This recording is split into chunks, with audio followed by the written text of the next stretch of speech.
నమస్కారం అండి.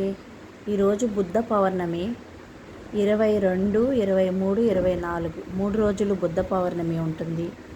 మీరందరూ మెడిటేషన్ చేయండి.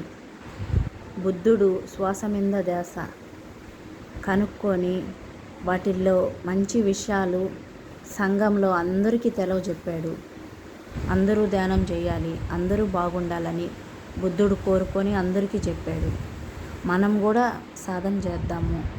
ఈ శ్వాస మీద ధ్యాస అబ్జర్వేషన్ చేసి దాని లోపల మనకు వచ్చిన అనుభవాలని అందరికీ సంఘంలో పంచదాము.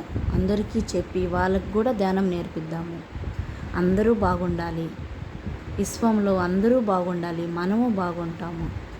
మీరు తప్పకుండా మెడిటేషన్ చేయండి. ఈ 3 రోజులు బుద్ధ పౌర్ణమి అందరూ మెడిటేషన్ చేయాలని మనస్ఫూర్తిగా కోరుకుంటూ మీ లక్ష్మి.